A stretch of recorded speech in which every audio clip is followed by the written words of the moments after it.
परत सुरुवात करू का? हो, सुरुवातीपासून करू. हो. ओके.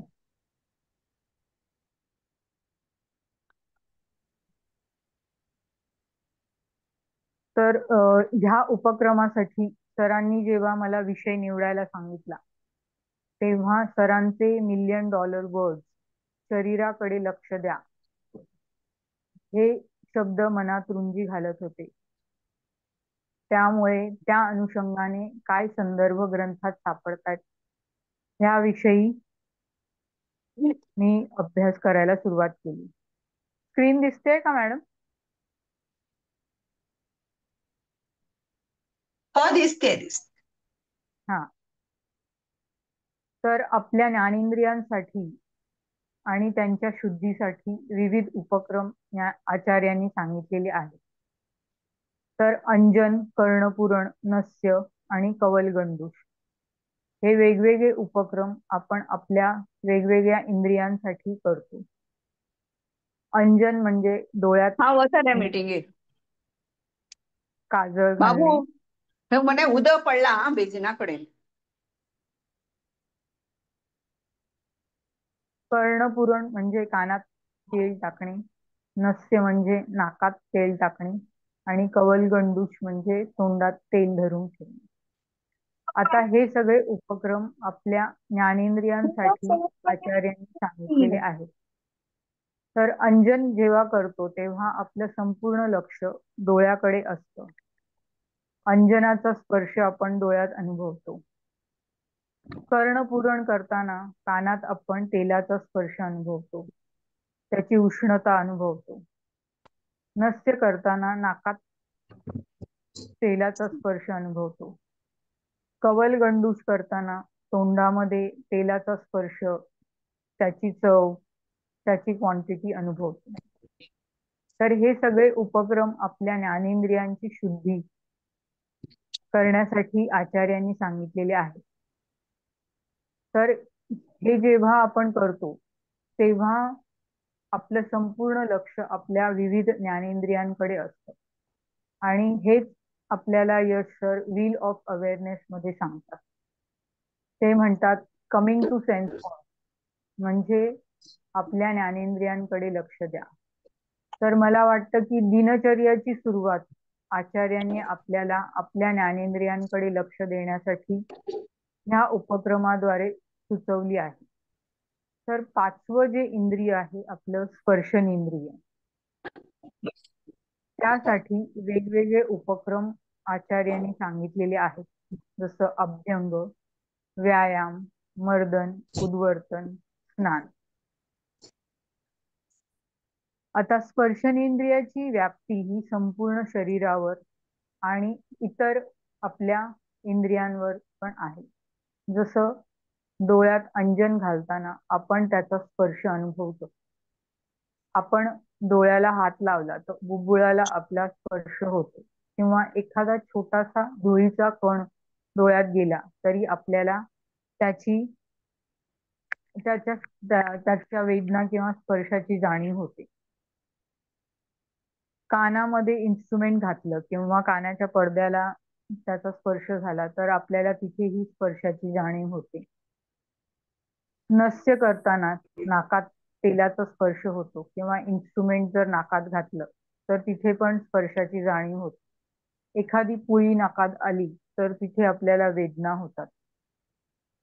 तोंडामध्ये आपल्या जीभ असते, तिला आपण बोटांनी धरू शकतो, तिथे पण स्पर्शाची जाणीव होते. तर स्पर्शनेंद्रियाची व्याप्ती ही खूपच जास्त आहे आणि त्यासाठी वेगवेगळे उपक्रम पण आचार्यांनी सांगितलेले आहेत. तर तेच मी डिटेलमध्ये घेण्याचा प्रयत्न केला आहे. जे माझ्या बुद्धीला पटलं आहे ते मी आज तुम्हाला एक्सप्लेन करण्याचा प्रयत्न करणार आहे. तर सुरुवातीला आपण स्पर्शनेंद्रिय बघायच्या आधी थोडीशी स्किनची अॅनाटॉमी बघूया. स्क्रीन दिसतेय का मॅडम? हो, दिसते. हा. तर ह्या डायग्राम मध्ये तुम्ही बघू शकता की स्किनचे 3 लेयर्स असतात. वरची जी आहे ती एपिडर्मिस लेअर आहे. ही लेअर आहे, ही डेड सेल्स, किरॅटिन सेल्सनी बनलेली आहे. एकदम थोडक्यात सांगते. ह्या लेअर मध्ये ब्लड सप्लाय किंवा नर्व सप्लाय नसतो. खालची जी डर्मिस लेअर आहे त्यातून नरिशमेंट वरच्या लेअर मध्ये जातात आणि बाहेरची जी त्वचा आहे ती प्रत्येक 3 ते 4 आठवड्याला रेनोव्हेट केली जाते. खालची जी त्वचा आहे, एपिडर्मिसच्या खाली डर्मिस लेअर आहे. ह्यात मेन जे स्किनचे ॲक्सेसरी ऑर्गन्स आहेत, hair follicle, sweat gland, sebaceous gland, nerves, blood supply, हे सगळं ह्या त्वचेच्या लेअर मध्ये दिसतात. आणि त्याच्या खाली आहे सबक्युटॅनस लेअर, जी फॅट लेअर आहे. This layer act as a heat insulator and for energy storage. तर जी मधली लेअर आहे डर्मिस लेअर, त्यात बेसिकली स्वेदग्रंथी म्हणजे स्वेट ग्लँड असतात. जेव्हा शरीरात खूप उष्णता वाढते तेव्हा घाम यायला सुरुवात होते आणि आपल्या शरीराचं टेम्परेचर अरे तू रेग्युलेट किती केलं जातं. करता? अरे खाटीर अशी माडव नाका रे, मोडून वसत रे ती. खाटीर अशी उभी राहू नाका रे. कोणाचं तरी माईक चालू आहे, प्लीज माईक म्यूट करा. मॅडम तुम्ही करा, सगळे माईक म्यूट करू शकता तुम्ही पार्टिसिपंटचे. ओके, तर केलंय वाटतं.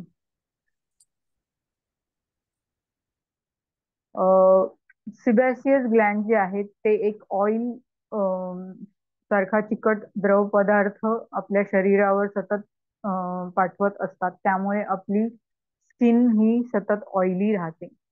आता आपण सगळ्यांनी फळं आपण बाजारातून घेतो, त्यावर बहुतेक वेळा हल्ली वॅक्स लावलेलं असतं. तर आतली जे फळ आहे ते जास्त काळ फ्रेश राहावं त्यासाठी हे वॅक्स लावलं जातं. तसंच आपल्या शरीरातल्या तैलग्रंथी हे आपल्या स्किन मॉइस्ट ठेवत असते, जेणेकरून आपले इंटरनल ऑर्गन्स त्यांचं प्रोटेक्शन व्हावं. तर हे 3 स्किनचे लेयर्स आहेत. स्किनमुळे आपल्याला काय काय फायदा होतो, तर सगळ्यात important function of skin is protection of internal organs. आता ह्या इमेज मध्ये तुम्ही एक फळ कापलेलं बघताय, ऍपल कापलेलं बघताय. तर खूप वेळ जर ऍपल पील ऑफ करून ठेवलं, त्याची स्किन काढून ठेवली, तर ते काळं पडतं आणि थोड्या वेळाने ते सुकायला लागतं. Same thing happens with our skin. आपल्या त्वचेची पण हेच हेच काम आहे. जर का आपली त्वचा काढली तर आपले इंटरनल ऑर्गन्स खूप फास्ट सुकून जातात. ज्या कोणी वैद्यांनी बर्न वॉर्ड मध्ये काम केलं असेल त्यांना ह्याची कल्पना असेल की बर्न पेशंटच्या शरीरातलं फ्लुइड खूप फास्ट सिक्रीट होतं आणि जर 70% आणि अबव बर्न्स असतील तर अशा पेशंटचं वाचणं खूप कठीण होऊन बसतं. तर स्किनचं मेन फंक्शन आहे प्रोटेक्शन ऑफ इंटरनल ऑर्गन. स्किनमुळे आपण काय काय अनुभवतो, तर touch, pain, temperature and pressure. Touch म्हणजे स्पर्श.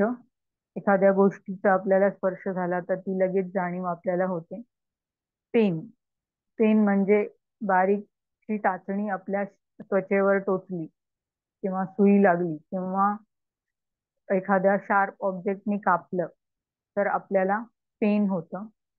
टेम्परेचर, आपण थंड किंवा उष्ण गोष्टीचे टेम्परेचर आपण अनुभवू शकतो.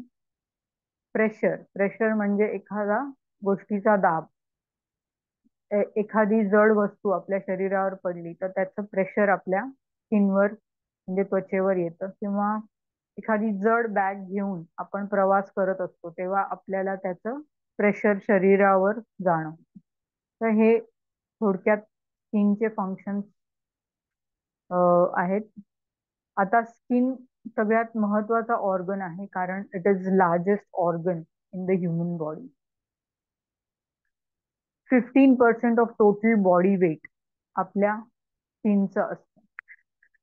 तर एखादा 100 किलोचा माणूस जर असेल तर त्याच्या त्वचेचं वजन जवळजवळ 15 किलो इतकं भरेल. आपल्या नॉर्मल माणसाचं स्किनचं वजन जवळजवळ 8 ते 10 किलो असतं. 11 माइल्स ऑफ ब्लड वेसल्स एवढ्या मोठ्या प्रमाणात आपल्या त्वचेखाली ब्लड सप्लाय चालू असतो आणि 300 मिलियन स्किन सेल्स एवढ्या मोठ्या प्रमाणात स्किन सेल्स आपल्या शरीरावर आहेत.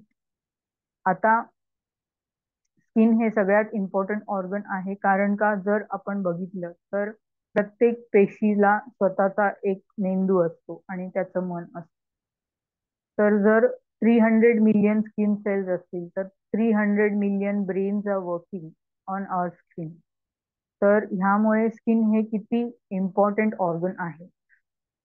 आता आयुर्वेदिक महत्व थोडस बघूया. स्पर्शनेंद्रियाचं स्थान तर आहेच. ह्यामध्ये दोष व्यानवायू आणि भ्राजक पित्त हे दोष आहेत. व्यानवायू हृदयस्थित असला तरी सर्व देह संचारी असतो. आता ह्याची प्रचिती आपल्याला येते जेव्हा एखादी चांगली किंवा वाईट बातमी आपण ऐकतो आणि 2 ते 5 सेकंदात आपल्या संपूर्ण शरीरावर शहारा येतो. तर हे व्यानवायूमुळे होत असतं. भ्राजक पित्त भ्राजक पित्त हे आपल्या शरीराची कांती किंवा जो आपला आपला वर्ण असतो त्याच्यासाठी काम करत असतो. दुसरी गोष्ट म्हणजे जे काही आपण त्वचेवर लावतो, म्हणजे एखादं तेल किंवा उद्वर्तन जेव्हा केलं जातं किंवा कुठलंही क्रीम जेव्हा लावतो ते शरीरामध्ये ऍब्झॉर्ब होऊन त्याचं पाचन जे होतं ते भ्राजक पित्तामुळे होत असतं. जसा पोटातला अग्नी जठराग्नी अन्नाचं पचन करत असतं, तसं भ्राजक पित्त आपल्या शरीरावरती जे अप्लाय केलं जातं त्याचं पचन करतं. आता रसधातूचं मुख्य स्थान सांगितलेलं आहे. त्यात आचार्य सांगतात, रसवाहिनी दुष्यंती चिंत्यानामच्या अतिचिंतना. जेव्हा रसधातू ची दृष्टीची लक्षणं सांगतात तेव्हा आचार्य सांगतात की चिंत्याना म्हणजे जे अतिचिंतन करतात किंवा मानसिक आजारांनी पीडित असतात त्यांचा रसधातू कुठेतरी विकृत होतो आणि त्याचे जे परिणाम आहेत ते त्वचेवर दिसतात. जे वैद्य आहेत त्यांनी हा अनुभव घेतला असेल की मनोरुग्ण किंवा जे खूप चिंता करणारे पेशंट असतात त्यांच्या चेहऱ्याची त्वचा कुठेतरी काळवंडलेली असते किंवा बऱ्याच वेळेला एन्झायटी किंवा इतर आजारांचे रुग्ण ह्यांना एक्झिमा किंवा सोरियासिस पण दिसतो. तर हे रसधातूमुळे आपल्याला दिसत असतात आणि रसधातूची दृष्टी झाल्यानंतर स्किनचे आजार पण दिसतात. तर थोडक्यात हे आयुर्वेदिक महत्व आहे.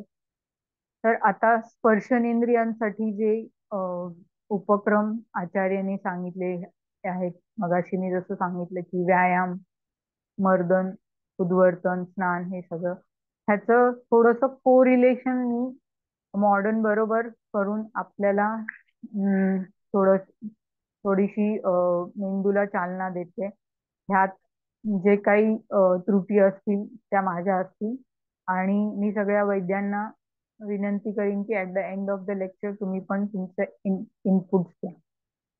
तर बेसिकली आपल्या शरीरामध्ये 4 प्रकारचे हॅपी हॉर्मोन्स सिक्रेट केले जातात. Dopamine, it is a reward chemical, म्हणजे त्याच्यामुळे आपल्याला एक प्लेजर मिळतो किंवा काहीतरी मिळवण्याचं सुख मिळतं. Oxytocin is a love hormone, प्रेमाचा हॉर्मोन आहे. सिरोटोनिन आहे मूड स्टेबिलायझर आणि एंडॉर्फिन आहे पेन किलर. तर ह्या हॉर्मोन्सचं सिक्रिशन आणि जे स्पर्शनेंद्रियाचे उपक्रम आहेत त्यांचं काय कोरिलेशन आहे ते आपण बघूया. तर सगळ्यात पहिलं जे उपक्रम आहे ते आहे अभ्यंग. अभ्यंग म्हणजे शरीराला तेल लावणे, इन शॉर्ट मसाज. तर आचार्य काय म्हणतात, अभ्यंगम आचरेत नित्यम स जरा श्रमवातः दृष्टी प्रसाद पुष्टी आयु स्वप्न सुस्वक अवदाढ्यकृत. अभ्यंग नियमित करावं, त्यांनी म्हातारपण, श्रम म्हणजे थकवा आणि वातविकार हे सगळे कमी होतात. दृष्टीचं प्रसाधन होतं, आयु वाढते, शरीराचं पोषण होतं, झोप चांगली लागते, त्वचेपासून हाडांपर्यंत सगळे अवयव बळकट होतात. आता ह्याचं जे मॉडर्न रिसर्च झालेला आहे त्याच्यामध्ये असं म्हणतात की massage increases oxytocin and reduces adrenocorticotropin hormone. जे मसाज केल्यामुळे ऑक्सिटोसिन जो लव्ह हॉर्मोन आहे तो सिक्रीट केला जातो. आता आपण सगळे सामाजिक प्राणी आहोत. आपल्याला सगळ्यांना स्पर्शाची भूक आहे. त्यालाच नाही, मनुष्य प्राण्यांनाच नाही तर इतर प्राणी किंवा इवन वनस्पतींना पण स्पर्शाची भाषा कळते. आता जेव्हा आपण एखाद्या व्यक्तीचा हात हातात घेतो किंवा कोणाला तरी जादूची झप्पी देतो, मिठी मारतो, एखाद्याला गुंजारतो किंवा प्राण्यांना गुंजारतो, जवळ घेतो, ह्या सगळ्या गोष्टींनी आपल्या शरीरामध्ये ऑक्सिटोसिन लव्ह हॉर्मोन सिक्रीट केला जातो आणि एक कुठेतरी फील गुड अनुभव माणसाला येतो. तर जर अभ्यंग केला तर तशीच स्पर्शाची आपल्याला चिकित्सा करता येईल आणि ऑक्सिटोसिन आपल्या शरीरामध्ये सिक्रीट करता येईल. तर आपण स्वतः आपल्या शरीराला मसाज करू शकतो किंवा जर अवेलेबल असेल तर पंचकर्म सेंटरमध्ये किंवा मसाज सेंटरमध्ये जाऊन आपण त्याचं सुख घेऊ शकतो. आपण पडलोय आणि कोणीतरी आपल्याला मसाज करतंय आणि ते फक्त अनुभवायचंय, ही कल्पनाच खूप सुखद आहे. तर ह्याचा वापर आपण कुठे करू शकतो तर anxiety, OCD, stress disorder, post traumatic disorder, हे सगळे जे डिसऑर्डर्स आहेत त्याच्यामध्ये कुठेतरी वाताची वृद्धी झालेली दिसते. एन्झायटी मध्ये पेशंटची चलबिचल किंवा हृदयाची गती वाढलेली असते. ओसीडी मध्ये कुठेतरी सतत कृती करायची इच्छा होते. स्ट्रेस डिसऑर्डर म्हणजे तणाव खूप असतो. पोस्ट ट्रॉमॅटिक डिसऑर्डर मध्ये जो आघात झालेला असतो त्याचे कुठेतरी व्रण असतात. ह्या सगळ्या पेशंट्स मध्ये जर आपण अभ्यंग करायला दिला किंवा पेशंट्सना विविध तेल दिली तर आपल्याला त्याचे फायदे मिळू शकतात. आता वाताचं श्रेष्ठ औषध हे तेल सांगितलेलं आहे. तर तेलामुळे वाताचं चांगल्या प्रकारे शमन होतं. तर तेलाचा अभ्यंग ह्या सगळ्या पेशंट्सना फायदा करून देऊ शकतो. त्यात आपण जर सिद्ध तेल वापरली, जसं शतावरीचा पर्यायच अभिरू आहे. तर ज्यांना भीती वाटते अशा पेशंट्सना आपण शतावरी सिद्ध तेल देऊ शकतो. किंवा विदारीचं पर्याय धीर आहे, तर धीर देण्याचं काम विदारी करते. अश्वगंधा, बला, ह्या सगळ्या तेलांनी आपण अशा पेशंट्स मध्ये कुठेतरी आशेचा किरण दाखवू शकतो असं मला वाटतं. तर मसाजमुळे आपल्याला एक हॅपी हॉर्मोन शरीरामध्ये सिक्रीट होतो. त्यानंतरचे जे उपक्रम आहेत ते म्हणजे व्यायाम, मर्दन, उद्वर्तन. आता व्यायाम म्हणजे काय? तर व्यायाम म्हणजे शरीराला ज्याने आयास किंवा श्रम होतात ते म्हणजे व्यायाम. तर आचार्य काय म्हणतात की लाघवम कर्म सामर्थ्यम दीप्तो अग्नी मेधस क्षय विभक्त घनगात्रत्वम व्यायामात उपजायते. तर शरीरामध्ये लाघव येतं, अग्नी प्रदीप्त होतो, मेधाचा क्षय होतो, सगळे अवयव म्हणजे सगळे मसल्स वेगवेगळे दिसायला लागतात. हे सगळे व्यायामाचे फायदे आहेत.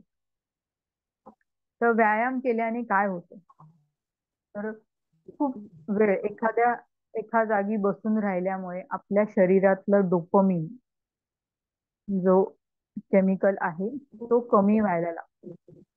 पण तेच नुसतं उठून उभं राहिलं किंवा 4 फेऱ्या मारल्या तर डोपामिनचे लेवल्स वाढू लागतात. तर नियमित जर व्यायाम केला तर शरीरामध्ये डोपामिन, जो प्लेजर हॉर्मोन आहे, तो सिक्रीट होतो. तर वेगवेगळ्या प्रकारचे व्यायाम आपण पेशंट्सना सांगू शकतो. त्याच्या इच्छेप्रमाणे तो सायकलिंग किंवा रनिंग, स्विमिंग हे सगळे व्यायाम करू शकतो. आता डिप्रेशनच्या ऑडिओमध्ये सरांनी पण काही ऍक्टिव्हिटी किंवा कृती करण्याचं सजेशन दिलेलं आहे. तेच आपण डिप्रेशनच्या पेशंट्सना व्यायाम देऊ शकतो. आणि जर का व्यायाम आउटडोर ऍक्टिव्हिटीज म्हणून केला, म्हणजे सूर्यप्रकाशात जर केला, तर सिरोटोनिन, जो मूड स्टेबिलायझर हॉर्मोन आहे, तो पण चांगल्या प्रकारे सिक्रेट होऊ शकतो. आता व्यायामाने काय होतं, तर ऍक्च्युली व्यायाम इज अ सिम्पॅथेटिक ऍक्टिव्हिटी. म्हणजे सिम्पॅथेटिक नर्वस सिस्टम स्टिम्युलेट होते, जे फाईट आणि फ्लाईट रिस्पॉन्स जो तयार होतो शरीरामध्ये, तसंच फिजिओलॉजिकल चेंजेस हे शरीरामध्ये दिसतात. म्हणजे जेव्हा आपण व्यायाम करायला लागतो तेव्हा हार्टबीट इन्क्रीज होतात, ब्लड प्रेशर वाढतं, रेस्पिरेटरी रेट वाढतो. तर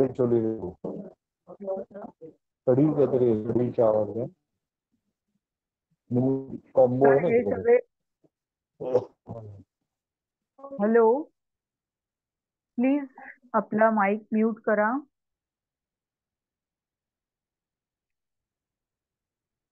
तर हे सगळे जे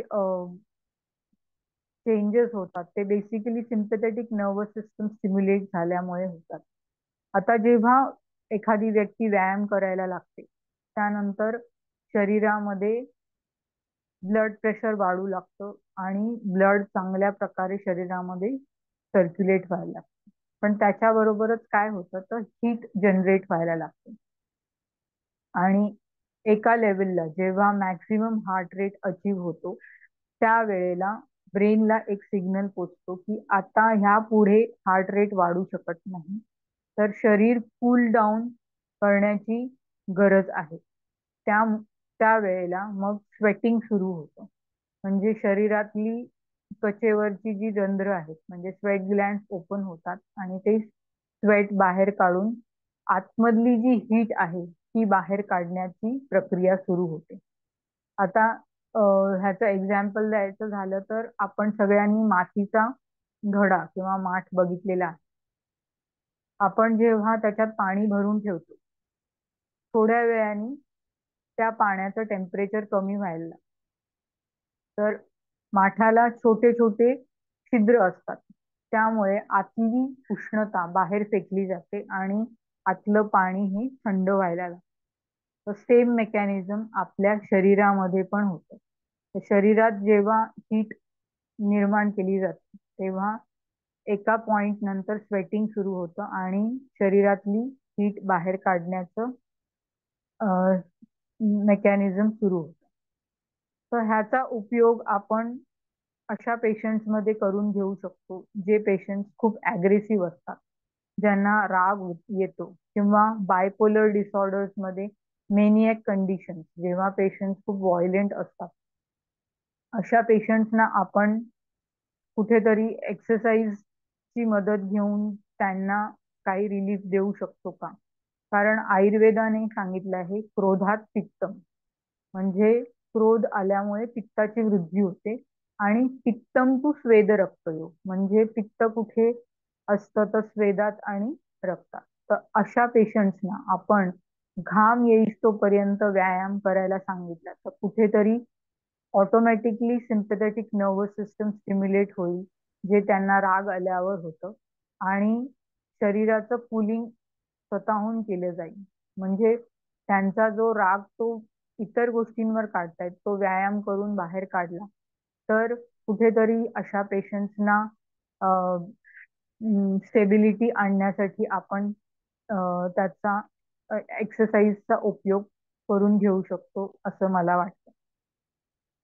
तर एक्सरसाइज आपल्या शरीरामध्ये डोपामिन आणि सिरोटोनिनचे लेवल्स चांगल्या प्रकारे मेंटेन ठेवतात. त्यामुळे आपली ऍक्टिव्हिटी आणि दिवसभर ऍक्टिव्ह राहण्याची जी प्रवृत्ती आहे ती चांगली राहते आणि मूड पण आपले स्टेबिलाईज होतात. सतत जर मूड चेंज होत असतील तर एक्सरसाइज केले, रेग्युलर एक्सरसाइज केले तर आपल्याला ह्या गोष्टींचा फायदा मिळू शकतो असं मला वाटतं. नेक्स्ट जी क्रिया आहे ती म्हणजे मर्दन. मर्दन म्हणजे हलक्या हाताने शरीराला मसाज करणे. सुकृत्वा अनुसुखम देहम मर्दयेच समंततः. आता मर्दन आपण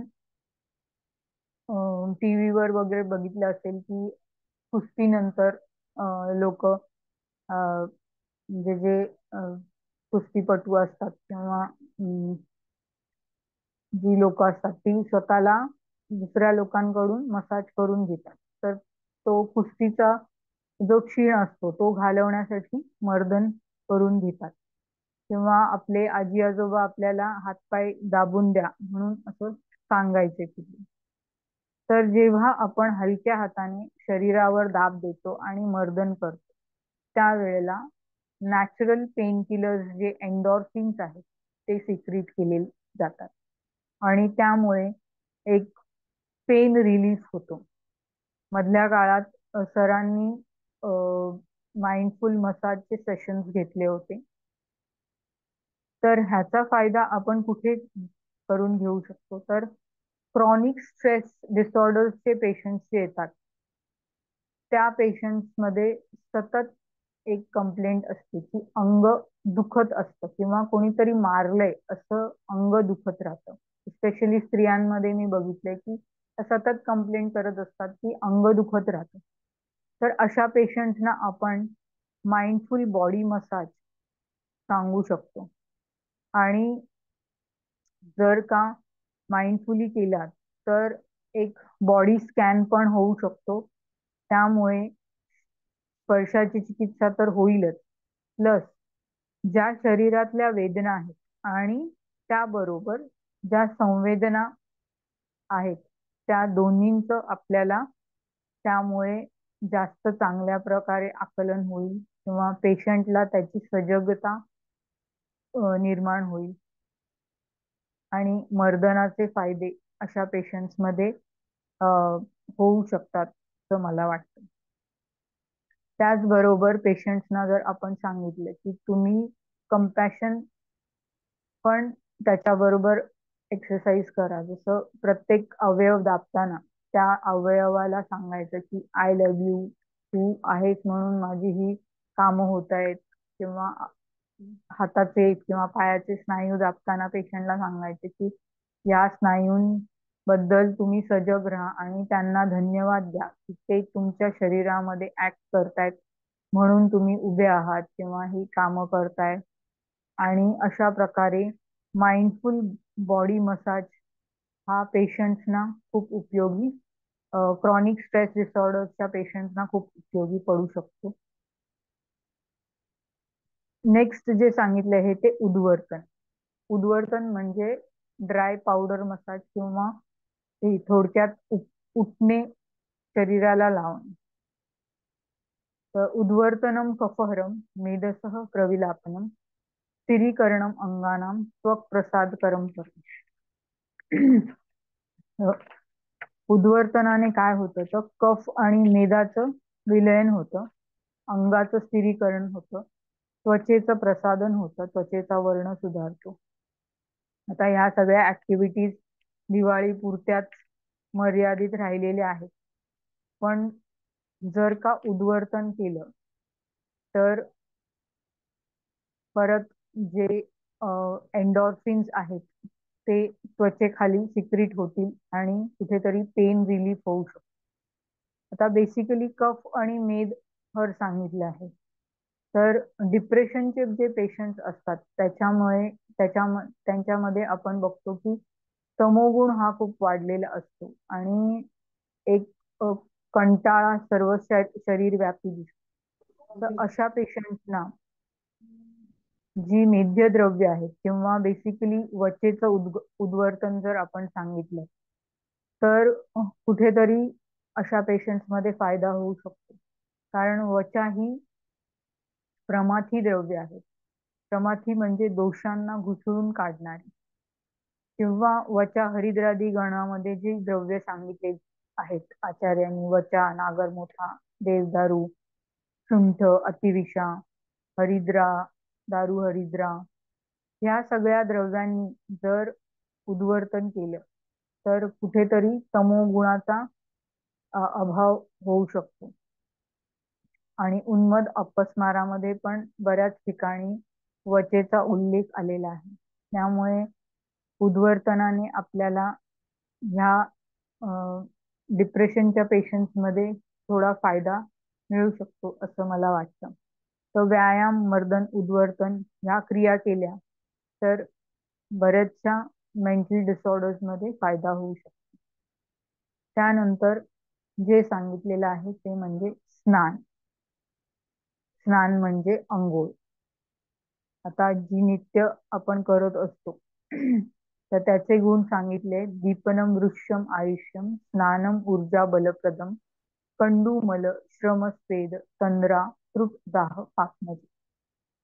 म्हणजे दीपन होतं म्हणजे भूक चांगली लागते, आयुष्याचं वर्धन होतं, बल प्राप्त होतं, कंडूमल मलाचं, स्वेदाचं, तंद्रा म्हणजे एक प्रकारची निद्रा, त्रुट, दाह, पाप ह्या सगळ्यांचं परिमार्जन स्नानामुळे होतं.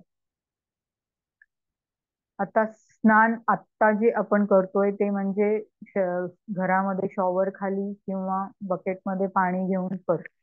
पण पूर्वी लोक नदी काठी किंवा तलावात जाऊन स्नान करण्याची प्रथा होती. कारण प्रॅक्टिकली पाणी नदीवरनं आणून घरात आंघोळ करणं खूप कष्टाचं व्हायचं.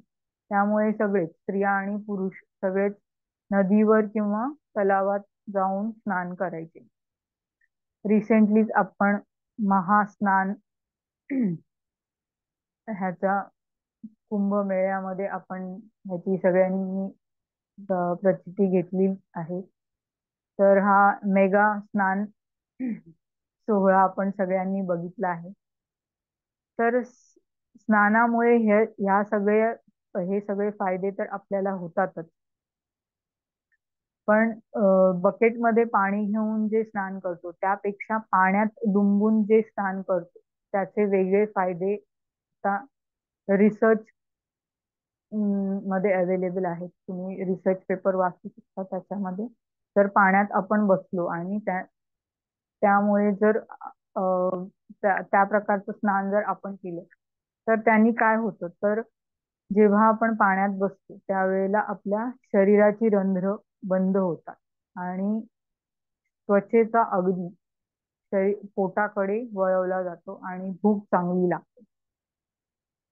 तर ज्या लोकांना भूक लागत नाही म्हणजे डिप्रेशनच्या पेशंट्समध्ये किंवा इतरही मेंटल डिसऑर्डर्स मध्ये बऱ्याच वेळेला पेशंट्सना खाण्याची इच्छा होत नाही किंवा भूकच नाही असं सांगतात, तर त्यांना स्नानाचे फायदे आपण देऊ शकतो.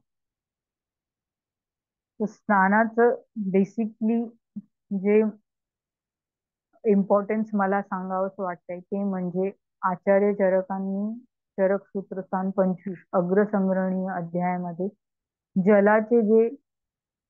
जलाचं इम्पॉर्टन्स सांगितले आहे ते म्हणजे उदकम आश्वासकरणम. म्हणजे पाण्यामुळे आश्वासन दिलं जातं. आश्वासन म्हणजे काय, तर दिलासा. पूर्वी आपल्या भारतामध्ये गुळ पाणी देण्याचा प्रघात होता. एखादा माणूस त्रस्त असेल किंवा थकलेला असेल किंवा रडत असेल तर त्याला आपण पाणी ऑफर करतो. तर उदकामुळे किंवा पाण्यामुळे आश्वासन दिलं जातं. जलम स्तंभनीयानाम असं सांगितलं आहे. म्हणजे पाण्यामुळे स्तंभन होतं. स्तंभ म्हणजे एखादा खांब किंवा जो स्थिर उभा आहे असं. तर जलामुळे शरीरातल्या धातूंचं स्तंभन होतं. त्याचबरोबर मनातल्या विचारांचा पण संबंध होतं का? तर एखाद्या तळ्याकाठी, आता पिक्चर मध्ये जे आपण बघताय, एक मोठं तळ आहे पाण्याने भरलेलं. एखाद्या नयनरम्य तळ्याकाठी आपण जाऊन बसलो आणि आवडता जोडीदार जर असला तर त्याहूनच नयनरम्य दृश्य आपल्याला दिसतील. तर जेव्हा आपण एखाद्या तळ्याखाली बसतो तेव्हा तासनतास आपण पाण्याकडे बघत राहतो. त्यावेळेला आपल्या मनात काय विचार येतात? बऱ्याच वेळेला आपण विचारांपासून अलिप्त असतो किंवा सी बीचवर जातो. त्यावेळेला बीचेसवर काय असतं? तर समुद्र, पाणी, लाटा, ह्या व्यतिरिक्त काय असतं? पण जर बघितले तर जगभरातले बीचेस हे माणसांनी तुडुंब भरलेले आहेत. सगळीकडे सगळ्या बीचेसवर माणसं जातात. काय बघायला? तर फक्त पाणी बघायला.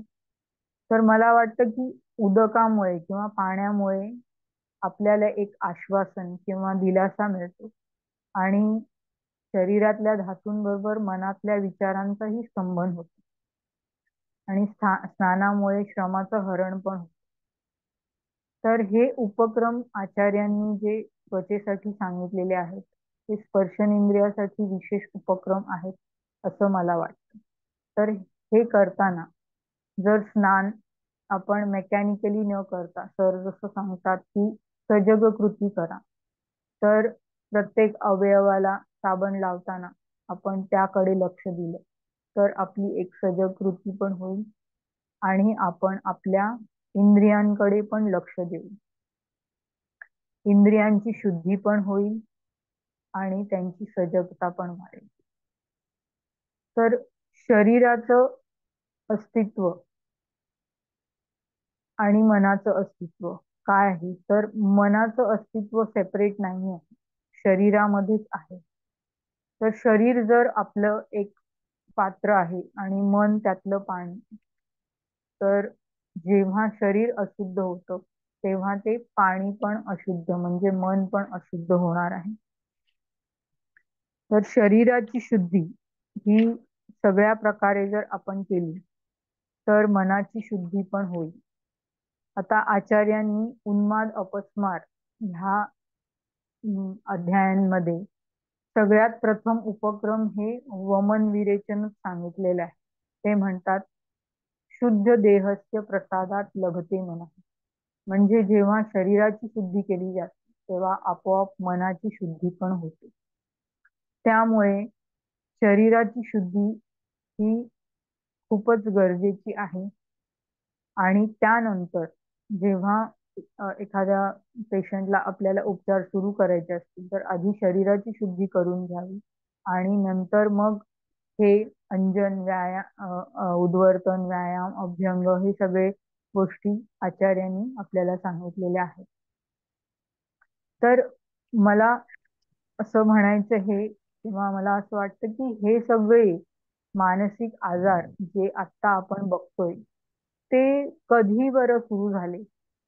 तर कुठेतरी इन्फॉर्मेशन टेक्नॉलॉजीचा जेव्हा उदय झाला 20 वर्षापूर्वी आणि टीव्ही घराघरात आले, आता मोबाईल आले, त्यामुळे आपण रात्री जागायला लागलो आणि आपला उठण्याचा जो काळ आहे तो हळूहळू लांबत गेला.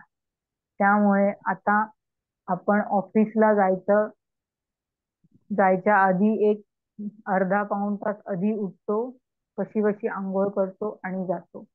त्यामुळे हे सगळे उपक्रम कुठेतरी मागे पडत चाललेले आहेत आणि दिवाळीपुरतं अभ्यंग आणि उद्वर्तन उठणे लावणे हे सीमित राहिलेले आहे. तर हे उपक्रम जे शरीर शुद्धीसाठी आणि इंद्रियांच्या शुद्धीसाठी सांगितलेले आहेत, कर्णपुरण नस्य, अंजन, कवलगंडूश, व्यायाम, उद्वर्तन, स्नान, हे सगळे जर आपण नियमित करत राहिलो तर आपल्या इंद्रियांच्या शुद्धीबरोबर त्यांची सजगता वाढेल आणि आपले मानसिक आजार किंवा जे नैराश्य आपल्याला मधून मधून येतं ते कुठेतरी दूर राहील असं मला वाटतं. तर इथे मी माझं लेक्चर किंवा शब्द विराम देते ह्यात कोणाला जर इनपुट द्यावे असतील तर please you are welcome. Sir, handing over to you.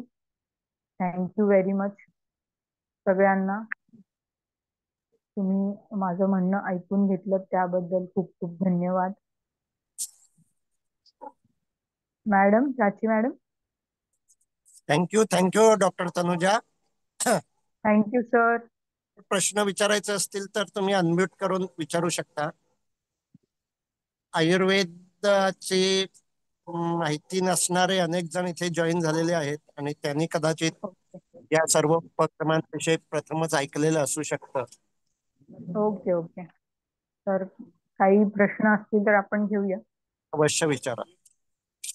नमस्कार मॅडम, मी स्वप्नील नागावकर बोलतोय. एक प्रश्न बोला विचारू बोला. का? हो मॅडम, मी बोला ना. स्पिरिच्युअल सायकोलॉजी मधून रिसर्च करत आहे आणि माझं सध्या एम ए सायकोलॉजी चालू आहे. गेले 15 वर्ष मी आध्यात्मिक शास्त्रात पण अभ्यास करत आहे. आणि ओके. मी माझ्या प्रत्येक विद्यार्थ्यांना, आणि मी ज्योतिषशास्त्राचा पण अभ्यास केला, मी प्रत्येक विद्यार्थ्याला जसं आपण सांगितलं तसं व्यायाम, खेळ, ते मी कोणी आलं माझ्याकडे तरी त्यांना मी आधी हे उपाय देतो. Very good. मी शांती आणि ह्या गोष्टींपेक्षा सायंटिफिकली तुम्ही स्वतःचं जीवन कसं अलाइन करू शकता हे मी नेहमीच सांगत आलो. आणि मी शास्त्रांमधून हीच गोष्ट शिकलो की वैदिक काउन्सिलिंग जे होतं आपलं, ते आयुर्वेद, ज्योतिषशास्त्र आणि मानसशास्त्र ह्याच्यावर आधारित होतं. येस. पण आता माझं आयुर्वेदातून काही अभ्यास नाही झालेला आहे, तर मग मी काय केलं पाहिजे की जेणेकरून मी समाजामध्ये फंक्शन करताना, मुलांना गाईड करताना, कारण माझं BMS झालेलं नाही. आता तुम्ही जसं सत्वाचे वगैरे जे कोर्स सांगतायत सर, तर मग ओके ओके. माझ्यासारख्या माणसाने काय करावं? नाडी परीक्षण बेसिक आलं पाहिजे, कारण आपल्याकडे मुलं येतात, काही येतात मानसिक प्रॉब्लेम्स घेऊन. मग मला काही असं करता येईल का, एखादा कोर्स वगैरे काय? अ, आता तुम्हाला स्वतःला जर तुम्हाला आवड असेल तर तुम्ही जे छोटे छोटे पुस्तकं अवेलेबल आहेत आता हा. आयुर्वेदावरती, ही बेसिक तुम्ही कन्सेप्ट समजून घेतलेत ना. सगळ्यांना नाडी परीक्षण करायलाच पाहिजे किंवा त्याच्यात पारंगत व्हायलाच पाहिजे असं नाहीये. तुम्ही छोट्या छोट्या गोष्टी म्हणजे वात पित्त कफ काय आहे त्यानुसार आपण वेगवेगळ्या पेशंट्सना आपण कशी काही हे लाईफस्टाईल सांगू शकतो. म्हणजे आता व्यायाम, जसं व्यायाम हा आयुर्वेदाने फक्त अर्धशक्त्या सांगितलेल्या आहे. म्हणजे तुमच्या कपाळावर घाम यायला लागला किंवा काखेत घाम यायला लागला तर तुम्ही व्यायाम थांबवायचा आहे. कारण ओके. का एक आपल्या हार्टची एक थ्रेशोल्ड असतं की मॅक्झिमम हार्ट रेट अचीव करतो हार्ट जेव्हा आपण व्यायाम करायला लागतो. त्याच्या पुढे जर आपण व्यायाम करायला लागलो तर ती बियॉन्ड हार्ट कंट्रोल होऊन हार्ट फेलियर होऊ शकतात. तर खूप जास्त व्यायाम करायचा नाही आहे. एक आपली जी मर्यादा आहे त्यामध्येच करायचं आहे असं सांगितलेलं आहे. तर तुम्हाला जर आयुर्वेदामध्ये इंटरेस्ट असेल तर खूप खडीवाले वैद्यांचं नाव जर ऐकलं असेल तुम्ही, त्यांची हम्म, छोटी छोटी पुस्तकं अवेलेबल आहेत. तुम्ही ते वाचून आयुर्वेदाचं ज्ञान घेऊ शकता.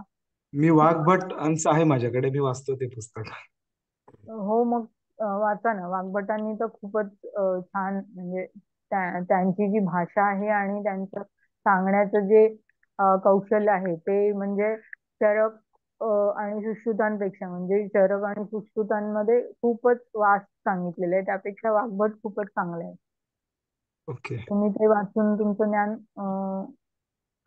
विस्तृत करू शकता. आणि काही जर लागलं तर आम्ही आहोतच. तुम्ही ग्रुपवर आम्हाला मेसेज करू शकता. ओके, ठीक आहे, धन्यवाद. मी या ओके. संदर्भामध्ये काही सांगू का? तुम्हाला हो बोला ना ज्ञान मॅडम. हवंय त्यासाठी हा, विवेकानंद हा. प्रबोधिनी म्हणून आहे. हम्म. नरेंद्र जोशी ते सर्वसामान्य लोकांसाठी आयुर्वेदाचा बेसिक कोर्स आणि ऍडव्हान्स कोर्स ऑनलाईन कंडक्ट करतात. मी फार तर तुम्हाला आत्ता नाही पण मी तो नंबर शेअर करू शकते. हा, डॉक्टर ग्रुप. अंशुमुळे यश सर तुम्हाला सांगतील तेव्हा मी किंवा यश सरांना मी नंबर पाठवते. तुम्ही हा, त्यांना विचारू शकता. पण आता सांगू शकता जे ते नोंद करून घेतील आणि नोंद करते. ओके, एकच मिनिट.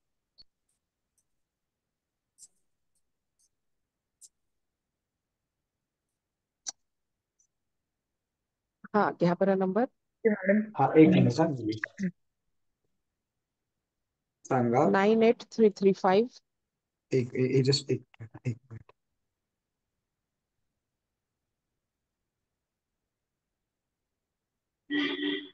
9 8335 335 71 हा 893. ओके. धन्यवाद मॅडम. मॅडम छान मांडलात तुम्ही विषय. म्हणजे ते जे को रिलेट केलं ना हे फारच उत्तम पद्धतीने केलं होतं. थँक्यू.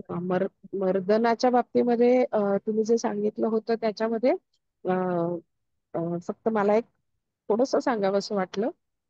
बोला आपल्याकडे ना. व्यायामानंतर मर्दन जे करायला सांगितलेले आहे की व्यायामामुळे जो वातप्रकोप झालेला आहे त्या प्रकोपामुळं म्हणजे फक्त प्रकोप हाच विषय शब्द राहिला होता. तुम्ही फक्त तेव्हा अच्छा. म्हटलं की क्षीण झालेलं आहे शरीर. तर त्या प्रकोपामुळे हो. जी क्षीणता आलेली आहे तो प्रकोपित वात कमी करण्यासाठी मर्दन करायला सांगितले. फक्त एवढंच ऍड केलं मी बस. हा. बाकी तर तुमचं छानच होतं. Thank you yes. Ma'am for your input. नमस्कार मॅडम. बोला. मी हे सगळं पहिल्यांदाच ऐकलं आणि मला खूप छान माहिती मिळाली. तर माझी पित्त प्रकृती आहे. तर मी ओके. खूप काळजी घेते. म्हणजे मला जाणवतं की मी 2.5-3 तासांनी नाही खाल्लं तर मला त्रास होतो. पण आता ओके. माझ्या म्हणजे एका विशिष्ट वयात मी आता 56 वर्षाची आहे. मला माझ्या ओके. कामावर मी अभिनेत्री आहे. माहिती त्यामुळे मला. हां. तुम्ही मी तर दिलेलं हे जे आपल्या कोर्ससाठी प्रोमो केला होता ना, तो मी लिहिला होता आणि हो, हो. तुम्ही एनॅक्ट केला होता. अच्छा, अच्छा, अच्छा. Okay, okay, okay, okay. हां. आणि माइंडफुलच्या प्रॅक्टिसमुळे मला आता सध्या खूप छान शांत वाटतंय. पण माझी ओके. म्हणजे पित्त प्रकृतीमध्ये त्यांनी असा खूप फरक अजून तरी मला असं वाटत नाहीये. म्हणजे माझं समजा शूटिंग असेल, तर तिथे जे हम्म. खूप लाईट्स असतात ना, त्याचा मला पूर्वी हम्म. नाही त्रास व्हायचा. पण मला आता त्रास होतो त्याचा. आमच्या ओके. अंगावर खूप लाईट टाकले जातात शूट हो हो. करताना. तर त्याचाही त्रास हम्म. होतो आणि मला अ, वेळेत खायचं आहे ना, ह्याचा मला स्ट्रेस येतो आजकाल. मग मी काम नाही का ओके. करायचं? म्हणजे मला काम तर करायचंय. ते पैसा म्हणून पण, माझी आवड म्हणून पण आणि मग हम्म. डबिंग वगैरे आवडतात. मी जरा वेगळे बघतीये. पण थोडं तरी हम्म. शूटिंग करायला लागणारच ना मला. म्हणजे ओके. मला हे सांगू शकाल का पित्त प्रकृती, माझं काम आणि माझी हा. दिनचर्या हे कसं काय हम्म. असावं? हे तुम्ही मला सांगू अ, शकाल का? तर जर तुम्ही अभ्यंग करू शकलात तर चंदनाचं तेल मिळतं, चंदन बला लाक्षादी तेल हे हं, किंवा बला तेल हे ह्यानी आहे ना पित्ताचं शमन खूप चांगलं होतं. आणि अच्छा. तुमचे खाण्याचे टायमिंग म्हणजे शूटिंगमुळे तुम्ही वेळा पाळू शकत नाही हे हं, हं. जाणते. तर अशा वेळेला आहे ना तुम्ही काय करा माहितीये, मनुके, अंजीर हं, हं. आणि आवळा कॅन्डी हे ना अच्छा. कॅरी कर. हम्म. बरं. आणि साळीच्या लाह्या ह्या उत्तम पित्तशामक आहेत. अच्छा. बरं. तर जर तुम्हाला भुकेची वेळ टळून गेली आणि तुम्हाला खायला वेळ मिळत नाही तर काय करायचं, साळीच्या लाह्या आणि हं. मनुके असं अच्छा. थोडं थोडं एकत्र खायचं. खायचं. Okay, okay. हा, लाह्या आहेत ना ह्या भाताच्याच असतात त्यामुळे फिलिंग इफेक्ट येतो आणि मनुके खायचे त्याच्याबरोबर. हं, हं. त्यामुळे तुम्हाला एनर्जी पण राहील. हं, हं. तर तुम्ही जर हे उपक्रम ह्यातलं काही व्यायाम तर तुम्ही जास्त करू करू नये कारण पित्त प्रकृतीच्या लोकांना फार व्यायाम करू नये असं आचार्य म्हणतात. तर ओके. अच्छा. मी कारण हा सकाळी योगासनं करते. हा, अल्टरनेट योगासनं डे. ठीक आहे. पण हां आणि व्यायाम म्हणजे जिथे घाम काढला जातो. अच्छा मी चालायला जाते रोज. पण मग तो खूप घाम येईपर्यंत चालायचं नाहीये का तिथे? ते सुद्धा? नाही, खूप जास्त नाही चालायचंय. Okay, okay. हा, ठीक तर आहे. ही नवीन किती माहिती आहे. ही नवीन माहिती आहे. हो. मी किती केलं तसं मी मगाशी लेक्चर मध्ये म्हटलं की पित्त आणि स्वेदाचा जवळचा संबंध आहे. तर खूप जास्त जेव्हा आपण स्वेद काढतो तेव्हा ऑटोमॅटिकली पित्त पण वाढतं आपल्या तयार शरीरात. होतं. Okay, okay. हो हो मी मी इथे थोडस बोलू का? ऍड करू का? हो हो, बोला ना मॅडम. हा हा हा. नमस्कार, मी वैद्य मेधा कुलकर्णी. हां, बोला नमस्कार. ना. हा नमस्कार हा. मॅडम. आता हा नमस्कार. आता जे प्रश्न विचारला की त्यांची पित्त प्रकृती असं त्या म्हणाल्या पण त्यांचं वय पाहिलं आपण 56 वर्षाचं आहे आणि थोडंसं मला वाटतं की मेनोपॉझल स्टेज सुरू असणार आहे तुमची. नाही आणि झाली मॅडम. हा तर मग संपलं आता म्हणजे पित्त सगळं. प्रकृती जरी असली तरी आपल्या शरीराचे जे वयाप्रमाणे काल असतात त्याप्रमाणे तुमचं वाताचा काल सुरू झालेला आहे.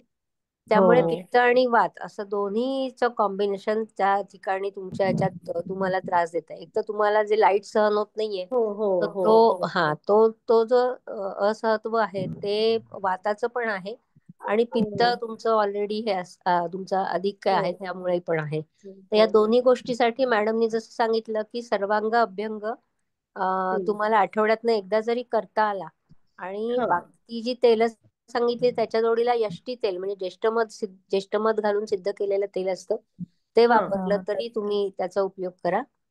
हा आणि आवळ्याचा जास्तीत जास्त वापर करा. सरबत वगैरे आवळा. पाणी भरपूर प्या.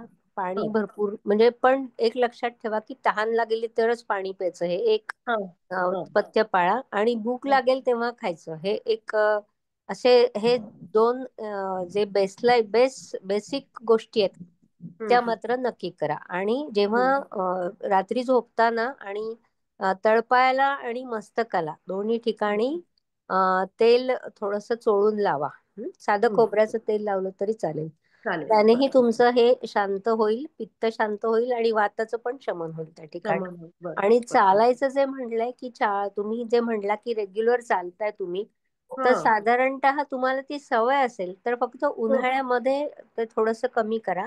ओके योगासनं करतायत त्याला हरकत नाही. उन्हाळ्यामध्ये ओके चालणं कमी करा कारण उन्हाळ्यामुळे ओके आधीच उष्णगुण वाढलेला असतो आणि हा थकवाही आलेला असतो. आपल्या शरीराचं अच्छा अच्छा मन कमी बरं झालेलं असतं. हा शरीराची शक्ती कमी झालेली असते कारण उन्हाळा जास्त असतो. तर हा या हा थोड्याशा गोष्टी तुम्ही पाळल्यात तर हा तुम्हाला बॅलन्स करायला नक्कीच हे होईल. आणि शतावरी कल्प दुधातनं घ्या तुम्ही म्हणजे मग ओके कारण तुम्ही जे सहन होत नाहीये म्हणतात ना हॉट फ्लशेस नावाचा एक प्रकार असतो की हा हा मेनोपॉझलच्या ह्याच्यानंतर तो जाणवतो तर हम्म तो पण हम्म असू शकतो त्या ठिकाणी. हम्म हम्म तर या थोड्या छोट्या गोष्टी तुम्ही हम्म थोडेसे मॉडिफिकेशन्स केले हा आणि हा तिखट खारट आंबट या 3 पदार्थ जरा कमी प्रमाणात घ्या तुम्ही अच्छा ठीक त्याच्यामध्ये. आहे ठीक आहे. हो मॅडम चालेल. तुमच्या दोघींचं मला काही सेशन मिळेल का पर्सनल वेगळं? हो परत आपण नक्की नक्की विचारतो. नक्की मिळेल. हा. तुम्ही माझा फोन नंबर आहे त्याच्यावर हो डॉक्टर ग्रुपवरती वेलणकरांकडून मी तुमच्या दोघींचे मॅ- घ्या रिपोर्ट घ्या घ्या. हरकत नाही हरकत नाही. मॅडम आपण ह्यांना शिरोधारा पण सांगू शकतो का? नक्की सांगू शकतो. फक्त कसं आहे हो ना? की आता उन्हाळ्याचं नको शिरोधारा हा सांगायला. हं, थंडीमध्ये हा हं. हं. ठीक आहे. चालेल थँक्यू चालेल. Thank you thank you very thank you. Thank you ma'am thank you.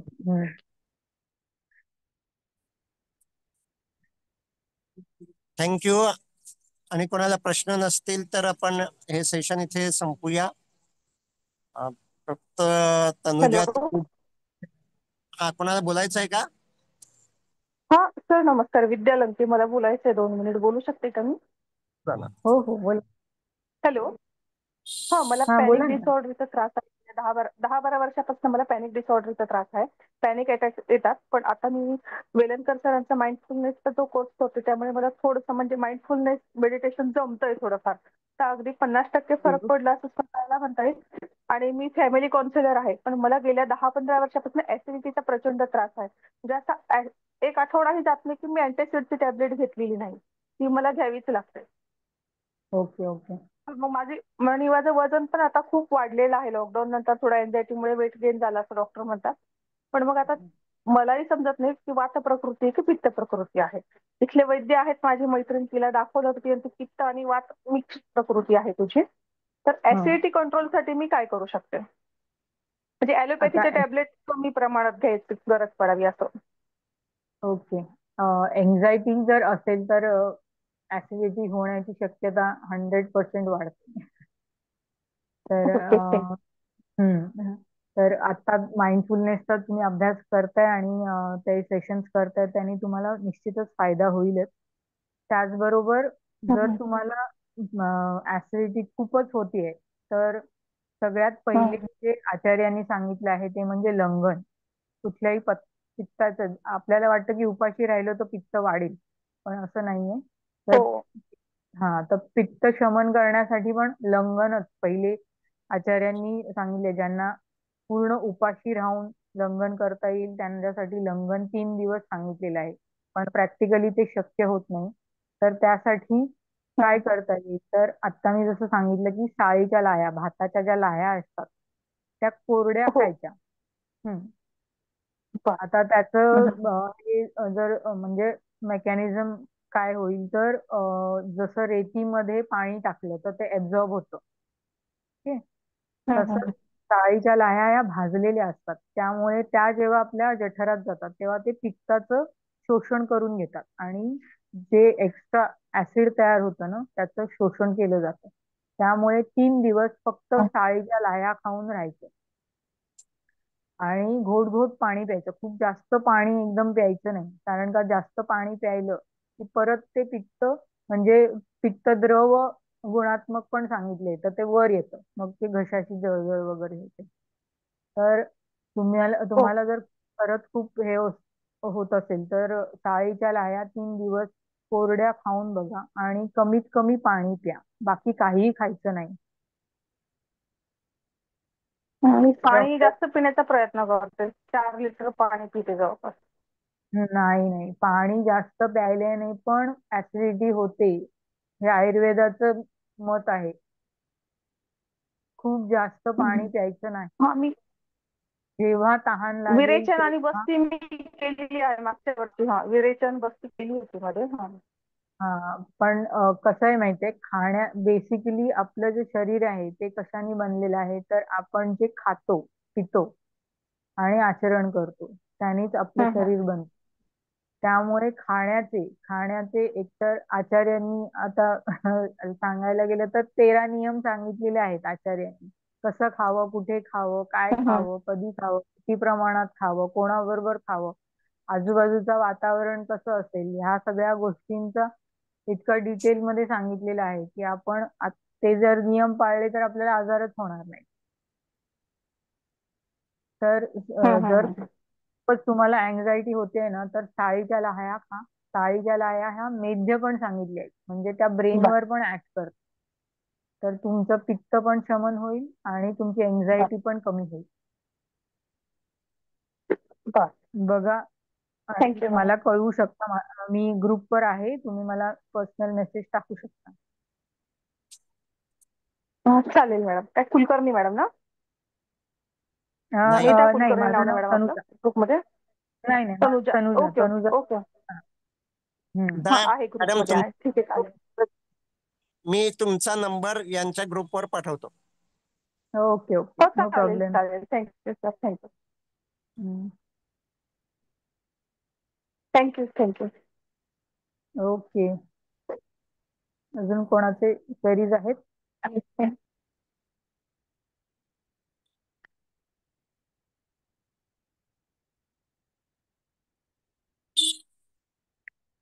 धन्यवाद डॉक्टर तनुजा पुरव. Thank you sir, thank you very much. उपक्रमांची ही जी माहिती दिली आहे ती आपल्या आयुर्वेदातल्या आचार्यांनी शरीराला किती महत्व दिलेलं आहे. हो. त्यातला फक्त एक अंघोळ आणि काही जण व्यायाम एवढे 2च उपक्रम करतात, पण आपल्या म्हणून शरीरास मला तुमचे तुमचे जे वर्ड्स आहेत ना, हे $1,000,000 वर्ड्स वाटतात. शरीराकडे लक्ष द्या सारखं. काही झालं तरी मी पेशंटना पण सांगते, शरीराकडे लक्ष द्या. तर तुम्ही जसं म्हटलं तसं हे उपक्रम करताना आपोआपच हम्म. वेगवेगळ्या ज्ञानेंद्रियांकडे आपलं लक्ष देणं होतं हो. आणि त्यामुळे तुम्ही खूप छान कोरिलेट करून हे मांडलं. खूप खूप थँक्यू धन्यवाद. सर. आपण सेशन संपूया. Thank you sir. सेशन संपलं की तुम्हाला थोडा वेळ द्यावा लागेल. रेकॉर्डिंग जे आहे ना ते स्टोअर होत असतं तेवढ्याला. ओके, रेकॉर्डिंग स्टॉप करू का आता? हा, रेकॉर्डिंग स्टॉप करा, मीटिंग स्टॉप करा. तिथे हम्म. एक मेसेज येईल, रेकॉर्डिंग इज प्रोसेसिंग. ते हम्म. पूर्ण लॅपटॉप बंद करा, मग टॅब बंद करा. Okay okay.